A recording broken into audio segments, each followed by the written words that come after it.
Hi everybody, how's it going? Welcome back to Lamplight City. We are on our first case. We're trying to figure out what happened in this murder, which is not actually a murder. And we're looking around the DuPree Manor, first of all. We've been in some of the bedrooms. We've spoken to the son of the lady who's in the coma. And we've got two more doors here, which we're going to check out. And then maybe we'll head to the other potential points of interest and see what we've got there. This is what looks like a master bedroom, perhaps. Whoever lives in this room really likes plants and flowers, don't they? They do indeed. There's a vanity... What's this called? A vanity... I've never seen so many beauty products table? together in one place. Doesn't look like they get used much, though. I'm sure it's a vanity table, isn't it? I honestly can't remember. Ooh, a chest. That's interesting. Potentially... Nice little cottage. Looks like it would make a nice cozy spot to retire. If I hadn't already retired from life. Good one from Bill there. Ooh, papers. This could be interesting, right? Let's have a look through these papers. Aha, what's this? A clue. September 8th, 1844. Dear Miss Montgomery, unfortunately I've been informed of a series of burglaries in the neighbourhood near the room you're renting from me at 76 Forest Lane. Burglaries, interesting. As a precaution, I've gone ahead and changed the locks. Please find enclosed a copy of your new key. I hope this doesn't cause you too much of an inconvenience. Yours, Edwina Crestfell. Interesting. This Miss Montgomery must be Andrew's sister. Why is she renting a room in the Chum? Guess there's really only one way to find out. Probably check it out, right? Very interesting. So, casebook. So we've got some tweezers. Tweezers? What was that about? Oh yeah, we picked those up, I think, didn't we? So do we have... Yeah, investigate the rented room at 76 Forest Lane. So we've got a long list of things to do, actually. Let's just search the... desk drawers first, hang on. They're all empty. How unusual. Not to mention disappointing. Could it be that the stuff is all kept in the chest, maybe? Seems very odd. Well, someone's fancy. I never liked these types of beds much. They feel too claustrophobic. I always thought they had a certain appeal myself. Yes, you would think that about a bed that lets you shut out the rest of the world. Yeah, 4-poster beds. Locked. I suppose I shouldn't be surprised. Can we use the tweezers? How do we use our inventory again? Can't even remember. Where is our inventory? Do we... How do we use our inventory? Is it I? Locked. I suppose I shouldn't be surprised. Or maybe we don't actually need to. Maybe that's the thing. We'll remember that's there, though. So, there... Okay. We'll remember that chest's there. Maybe we'll come back to that. Let's head through this door. Is this the bathroom, maybe?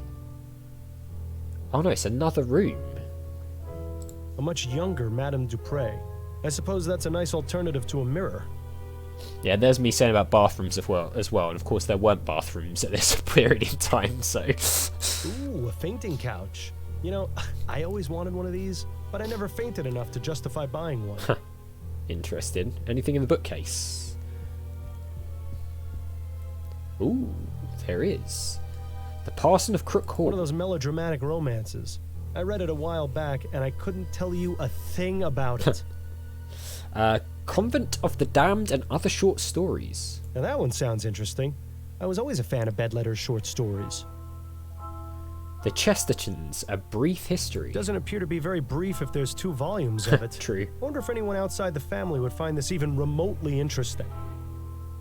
So those are like the same thing. Is there anything like hidden? Choice and Consequence. Choice and Consequence. Who in their right mind would write a book about that? It's a reference to a well-known book. If you know, you know. Equestrian Mesmerism. I don't even want to know what that one's about. Buffalo Skinner, A Wild Man's Tale. I read that one last year. If you ever wanted to know the intimate details of a buffalo's anatomy, I highly recommend it. Right, so it's interesting that we've been made to look at this up close. The only thing that I can potentially think of is that maybe the series of numbers could be related to I don't know, a code or something? Because there's nothing else that I'm seeing. Interesting. Alright. Clues everywhere, but not really sure what to do. What's this note? It would appear that Madame DuPree was taking music lessons.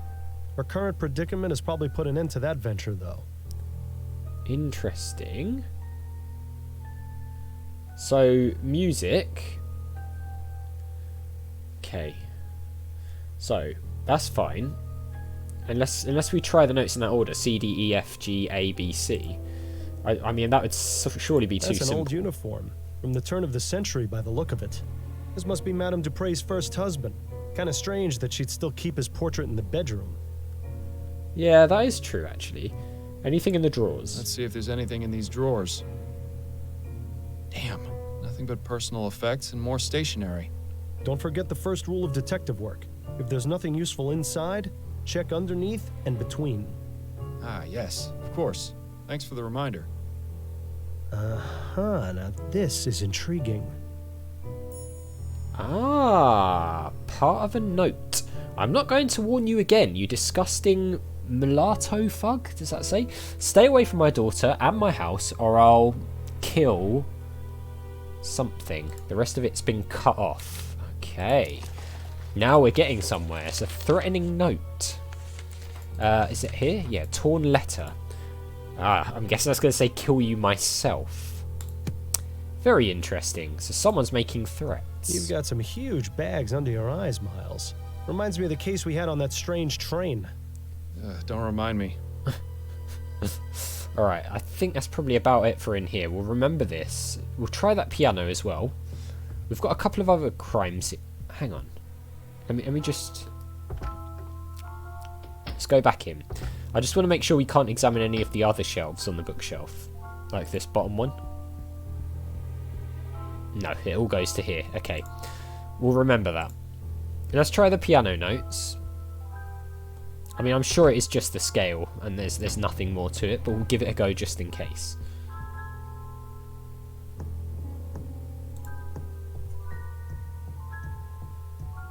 Okay, here we go.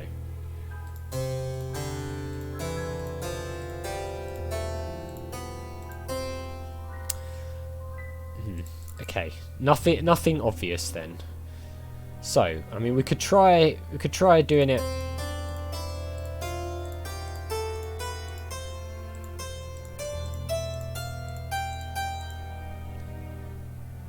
Okay, let's try the high one again, because I misclicked.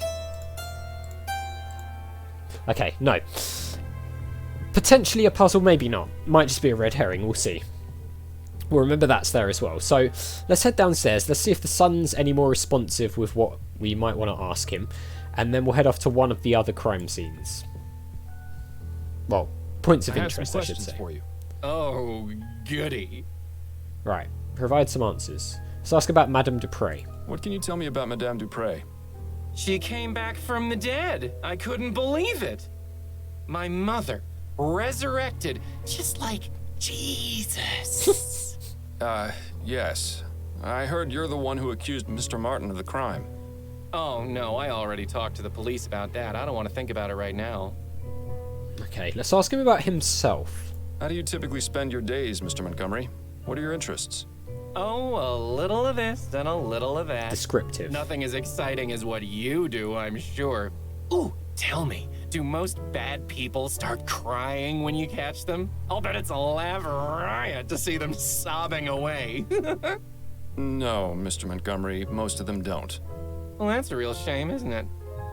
Not particularly. Let's ask about the parrot. That's a rather exotic bird you've got. I like looking at him. He has such pretty colors, doesn't he? That he does. You know, I've always wondered what he might taste like. What? Is that bad, do you think? Yes. I really couldn't say, Mr. Montgomery. That's weird. Okay, no more sedatives for you. I found a letter upstairs addressed to a Miss Montgomery. Who is that? You were snooping around up there? Naughty, naughty, Mr. Fordham. It's part of my job. Now, are you going to tell me or not? Nope. I don't think I will. You're the detective. I'll let you solve that mystery yourself. I think this mystery could be best solved with a punch in the nose. God, I wish I still had fists. Thanks for your time. No, thank you for yours. Oh, this This guy. is ridiculous. He won't be of any use in this state. If it takes him as long to snap out of it as it takes you, we'll be waiting around here until noontime tomorrow. There has to be a way to bring him back to his senses. Maybe that quack outside knows something of use. Ah, okay. So maybe there's a way we can counteract the sedatives or whatever he's on. So let's talk to the doctor, and then maybe we'll delay going to the next place then. Doc, I've got some more questions for you. Doctor, may I ask you a few questions? Please be my guest. Okay, sedative. May I ask exactly what kind of sedative you gave Andrew? A simple tincture of laudanum. It's what I give all my nervous patients. He seems a bit out of sorts. Hot? Meat kettle. It can have that effect, but it usually wears off in half a day or so. Is there a way to bring him out of his condition sooner? A stimulant would have the opposite effect, but I wouldn't recommend mixing the two. It could have potentially harmful effects on his heart. I was going to say that. Oh, of course. I wasn't planning on doing anything of the sort. Nah. I was just curious. It's cute how you act like you have no experience in these matters. It's almost convincing. Right, so we need a stimulant then. Those are all the questions I've got for now. I hope I answered them adequately. So, what could we use as a stimulant? Do we... Hang on, let's have a look. What just came up there? Was it find a stimulant to bring Andrew out of his stupor. Wow, we've got a lot of things to do. We've sort of done that, but not fully. We can question Albert Martin in jail. We can investigate the tomb. Let's go to the jail next, I think. We've done pretty much all we can here. I think we'll probably need to pick up a stimulant somewhere else. Maybe we can get some coffee from the coffee house even. So this is 76 Forest Lane. There's the cemetery. Let's go to the Bow Street jail. We'll speak to Andrew Martin and see... Fordham? Is that you? You look like something the cat spat up. Thank you. Hello, Giles. It's lovely to see you too. What brings you round the jail? I thought you'd quit being a detective. I'm looking to speak with Mr. Albert Martin. Oh, I see.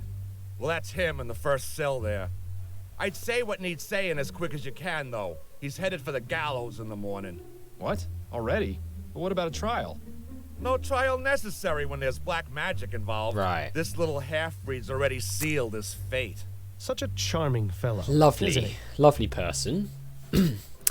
Also, I mean, there's like one prisoner here, dude. Of course it's this guy. It's like, seriously. What's this horn? I bet that's a direct line to the police department. You should make a rude noise into it when Giles isn't paying attention. Not much of a view. But then it's not as though people in here are meant to have many luxuries. Very true. He's watching you like a hawk.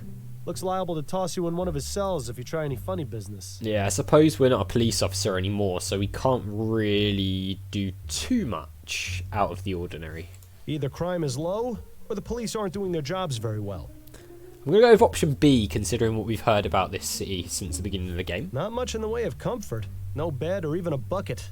It's a good thing this place is meant for short stays. There's a whip here. Okay, let's talk to Albert Martin then. Ask him a little bit more about what happened. Mr. Martin? Who are you? My lawyer? No, I'm actually here to help you. The name's Miles Fordham. I'm a private investigator. How are you going to help me? I'm looking into the attack on Madame DuPree. I believe you're innocent. Oh, thank heaven. That's music to my ears. Do you mind answering a few questions for me? Friend, if it means saving me from the noose, I'll tell you nothing less than God's truth. Interesting choice of phrase for someone accused of using black magic. True. Speaking about God isn't something that somebody with black magic would do, right? What can you tell me about Madame DuPree? What's to tell? She's a twisted, evil woman who got what was coming to her. Whoever attacked her deserves some sort of reward for the service they're doing the community. So it wasn't you then? No, I'm innocent, Mr. Fordham. You have to believe me. I'm afraid you're not making that very easy right now, Mr. Martin. Okay, let's ask about the death. Do you know anything about the circumstances of Madame DuPree's supposed death? No, I had nothing to do with it. Then why did her son accuse you? Probably because he's just as ignorant as she is. What I meant was, how did her son know to accuse you? Have you had any contact with the family before? Yes, you could say that. Such as... That gleam in his eye says it all. the You daughter? see, I'm involved with Dupree's daughter, Yeah. Juliette Montgomery. So the letter And was to Dupray him, doesn't was it? like that one bit. She even threatened me once. There we go. Is that right? Yes. She might have everyone else fooled, but that woman is the devil incarnate. I can't understand how something so heartless and cruel could have spawned someone as pure and, loving as my dear Juliette. He's not really helping his case much, is he? Nope. Let's ask about Juliette then. Tell me about Juliette. She's wonderful. Such a beautiful, kind soul. She hasn't come to see me yet, but I'm sure that's because of all the confusion in the last few days. Juliette wouldn't believe for a second that I would be capable of harming her mother. I'm sure of it. How did you two get involved? We met at the university. Your classmates? Hardly. They wouldn't allow someone like me to enroll there. Juliette studies botany. I work as an assistant in the greenhouse. We started talking, and she actually treated me like a person. To everyone else, I was just the boy who fetched the test tubes. But Juliette actually wanted to hear what I had to say. Had the same taste in books and art. Didn't just treat me like some piece of gardening equipment. She even shared some of her notes with me after I told her I was interested in botany as well. From there, things just got better. I don't expect you to understand or approve, but that's how it happened. Oh, you'd be surprised. It doesn't sound too different to how my wife and I got together. Except I was a detective and she was a singer at a bar. And she's... Yes, Mr. Martin. Anyway, back to the matter at hand. How often is Juliette in the greenhouse? Every weekday, but I doubt she's there now. She's probably trying to find out where I am and working to have me released. Somehow, I wouldn't bet on Nah, that. me either. Me either. So yeah, I think it's fairly obvious why the son and the mother don't like Albert here. Let's ask more about himself. How did you end up in here? I was just minding my own business at home when the police showed up with no warning. They made some outrageous claims about me putting some sort of curse on Madame DuPree. The next thing I knew, I was here. Oh, Mama must be beside herself with worry. I just hope she's all right. Let's ask about the mother. What does your mother do, Mr. Martin? She helps people. How? I was hoping you'd be just a bit more specific. She provides spiritual help to those who seek guidance. She's a spiritualist. Not quite. She's more like... how can I explain it? You know how a priest holds mass to spread the word of God to the people? My mother holds services and calls on the spirits to walk among us, providing healing and guidance. So she's a religious leader?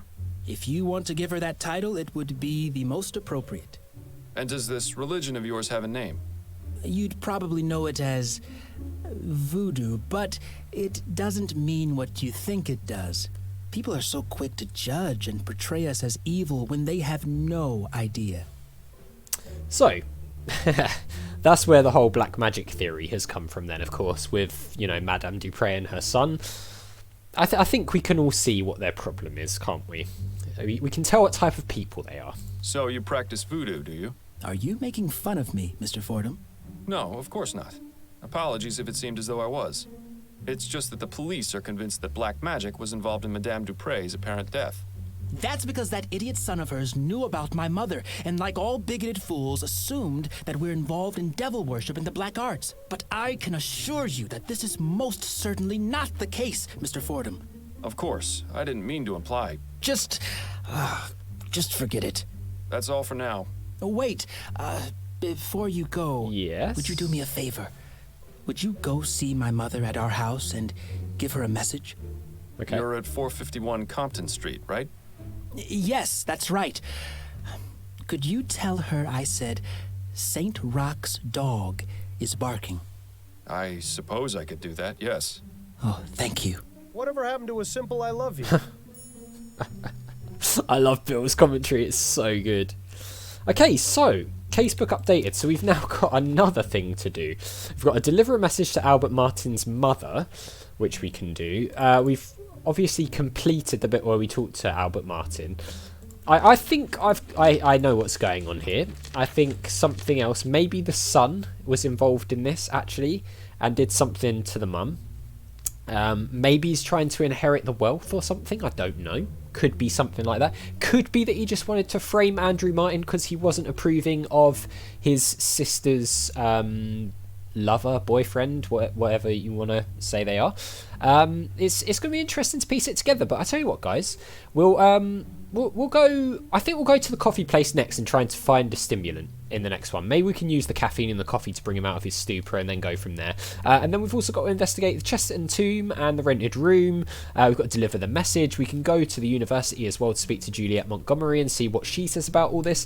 But we'll do that in the next one. So as always, thank you very much for watching. A big thank you to my patrons Arcades Games, Wayne, Nate, Terminally Nerdy, Paul from the Phantom Fellows, and Lyle for all the support on the channel. I really do appreciate it. If you enjoyed the video, hit that like button. Make sure you subscribe if you're new, and I'll see you all next time.